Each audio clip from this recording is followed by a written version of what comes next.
Hello friends, എല്ലാവർക്കും നമ്മുടെ പുതിയ വീഡിയോയിലേക്ക് സ്വാഗതം. അപ്പോൾ നമുക്ക് എങ്ങനെ സൈക്കിൾ ഡിസ്മാൻറ്റിൽ ചെയ്യാമെന്ന് നോക്കാം. ആദ്യമായി പെഡൽ രണ്ടും അടിക്കുക. തലകീയായി വെച്ചതിന് ശേഷം ബാക്ക് വീൽ അടിക്കുക. ക്വിക്ക് റിലീസിലുകൊണ്ട് എളുപ്പത്തിൽ അടിക്കാൻ പറ്റും. പതുക്കെ ചെയിൻ മാറ്റിയതിനു ശേഷം അടിച്ചെടുക്കുക.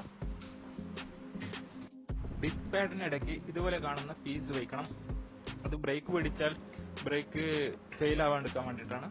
ഫ്രണ്ട് വീൽ അടിക്കുക, അതുപോലെ ചെയ്യുക. ബാക്ക് റിയർ ഡിയറൈലർ അഴിക്കുക. എങ്ങനെ ഫിറ്റ് ചെയ്യാം എന്നുള്ളതാണ് ഈ കാണിക്കുന്നത്. അതുപോലെ തന്നെ നമ്മൾ ഫിറ്റ് ചെയ്യണം.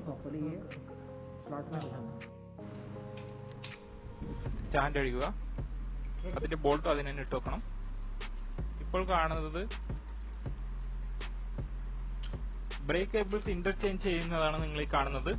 കാരണം എന്ന് പറഞ്ഞാൽ ഇതിന്റെ ഫ്രണ്ട് ബ്രേക്കിന്റെ ലിവർ വരുന്നത് ഇടതുവശത്താണ്. അപ്പോൾ നമുക്ക് കുറച്ച് ബുദ്ധിമുട്ടുണ്ടാവും. ബ്രേക്ക് ഓടിക്കുമ്പോൾ കൺഫ്യൂസ് ആവും. ഇന്റർചേഞ്ച് ചെയ്യുമ്പോൾ ശ്രദ്ധിക്കേണ്ട കാര്യം എന്ന് പറഞ്ഞാൽ ബ്രേക്ക് ലിവർ അമർത്താൻ പാടില്ല. സ്റ്റെമ്മിൽ നിന്ന് ഹാൻഡ് ബാർ അടിച്ചെടുക്കുക.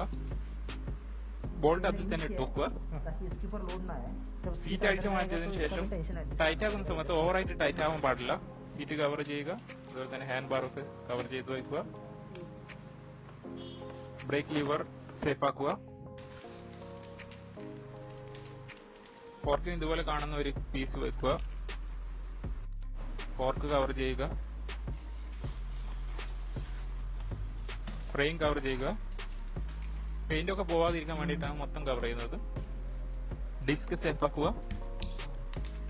ആക്സിൽ അതുപോലെ തന്നെ ഒട്ടിച്ചു വെക്കുക. റിയർ വീലിന്റെ ഡിസ്ക് സേഫ് ആക്കിയതിനു ശേഷം ആക്സിൽ ഒട്ടിച്ചു വെക്കുക.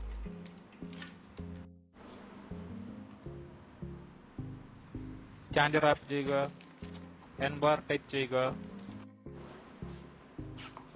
സ്റ്റം കവർ ചെയ്ത് റാപ്പ് ചെയ്യുക. ക്ലാമ്പ് റാപ്പ് ചെയ്യുക. സീറ്റ് പോസ്റ്റിന്റെ പെഡലിന്റെ ക്രാങ്ക് ലിവർ രണ്ട് ടൈപ്പ് ചെയ്യുക. പിന്നെ ഡീറൈലർ ശരിക്കും കവർ ചെയ്യുക. കാരിയർ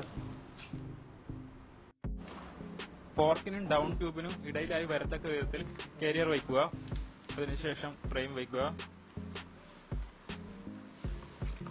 അതിനുശേഷം വീൽ രണ്ട് വശത്തും വരത്തക്ക വിധത്തിൽ വയ്ക്കുക. ഡിസ്ക് സെൻട്രലിലായിരിക്കണം. ബാക്കി വരുന്ന സാധനങ്ങൾ നമുക്ക് ചെയിൻ സ്റ്റേന്റെ ഇടയിൽ വെക്കാം. Chain സ്റ്റേക്കും seat സ്റ്റേക്കും. വീലിന് രണ്ട് വശത്തും ഒരു പേപ്പർ വയ്ക്കുക. അപ്പോൾ നമ്മൾ മൊത്തത്തിൽ കവർ ചെയ്ത് വെച്ചിരിക്കുകയാണ്.